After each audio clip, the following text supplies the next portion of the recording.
Secondly, I mentioned the fine establishment we're in now.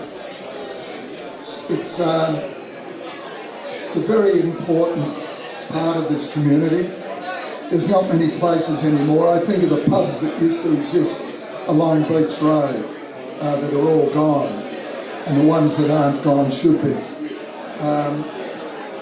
You know, we've lost the Hampton, we've lost the Red Bluff, we've lost the Beaumaris, we've lost the Edgewater. And unfortunately, with house prices or land values rising, it means that you can't sell enough beer to justify the land price.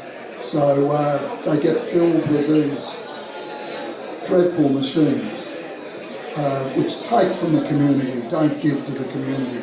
And it's places like this which do give to the community. People are lonely, it's a place to come, it's a place to socialise. Have a beer if you want. Even like me, have a zero alcohol beer and just pretend.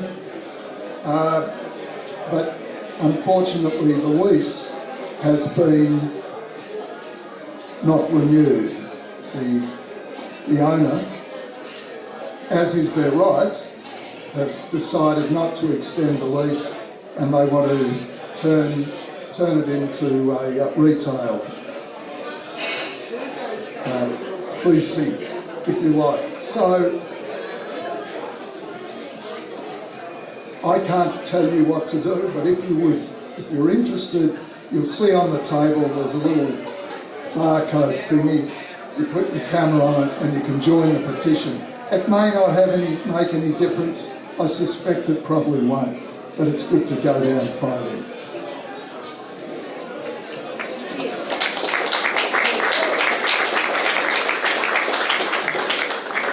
And Andrew, which is Andrew Watson, and his late daughter Jessica, and Sasha also worked here, put a huge amount of effort into this place.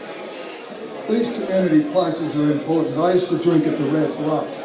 I had my first sarsaparilla there in the 50s when they had a beer garden at the back, and my band played in the pub on the day before it closed. And I'm going to do a poem now. I always like to try to do a poem that fits the person who's about to come on. Of course, is Zoe.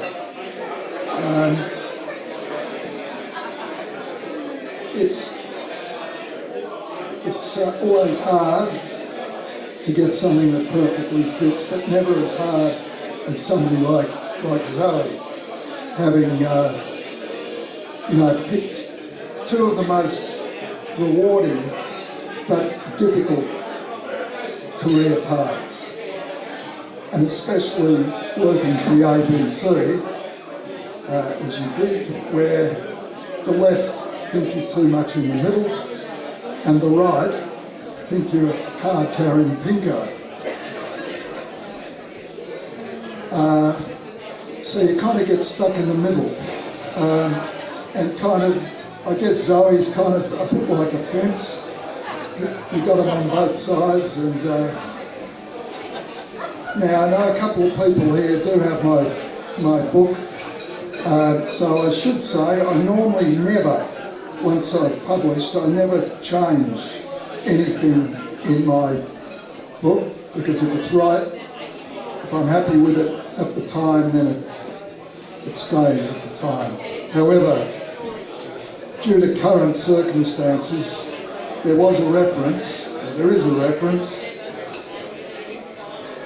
to neighbourhood disputes, and it references the Gaza Strip, and with the terrible situation that we're viewing there at the moment, I don't think it's appropriate. So given the poem is set in the 60s, I'm going to change it to the Berlin Wall. And Zoe, if you had been born a few years later and joined the AFLW and played for either Carlton or Collingwood, you would have had the trifecta of difficult jobs. Bent Street in the 60s, a community at ease. The drone of victor mowers like a swarm of worker bees. Mothers at the hills hoist hanging Y-fronts by the load. Kids playing hopscotch in the middle of the road. A street in perfect harmony. No friction or pretense. That was until Reg Henshaw tried to build a new side fence. His neighbour, Leonard Crock, concurred this fence could stand replacing, but neither could agree which way the palings should be facing. They've always been on our side, snarled Leonard, holding firm. Exactly, grumbled Reg with grit. It's time we had a turn. Now neither gave a stuff which side the rail or palings went. It was all about the principle. No one quite knew what that meant. Toss a coin, sighed Beryl Crock. Fixed once and for all. But they couldn't agree who'd toss and which one of them would call. Things turned really nasty when the Henshaw's mail was shredded. Stumpy, their beloved garden gnome, was found next day beheaded. Beryl Crock's azaleas died, every single blossom. Reg laughed when challenged, smugly sneered, it must have been a possum. When the Henshaw's toilet overflowed, with Reg still on the seat, someone filled their sewer vent with rapid set concrete. The fence, now in ruins, grew more shaky by the week. No hope of resolution, since both sides refused to speak. Neighbours tried to mediate, but none could find the answer. Peace began to crumble, as the feud spread like a cancer. The Lucchis sued their neighbours, Paul and Eva Sanchez, for damage to their gutter caused by overhanging branches. Complaints regarding parties parking in the ding, the drums at number 35, next door the violin. Objections re his trumpet forced Vin Smith to call it quits, so instead he took up bagpipes to give everyone the shits. There were quarrels over unkempt lawns, smoke from barbecues, complaints about the language shrieked by Rex Pitt's cockatoos, conflicts over barking dogs, tree huts, squeaking gates, caused the council so much grief they warned they'd raise the rates. A stupid feud, one tiny crack, enough to mire them all and steer their slice of Eden closer to the Berlin Wall and multiply their tiny street by 100 million more. It's not difficult to see why it's not hard to start a war. In the end, the fence collapsed, killing Leonard instantly. Reg died from a heart attack trying to pull them free.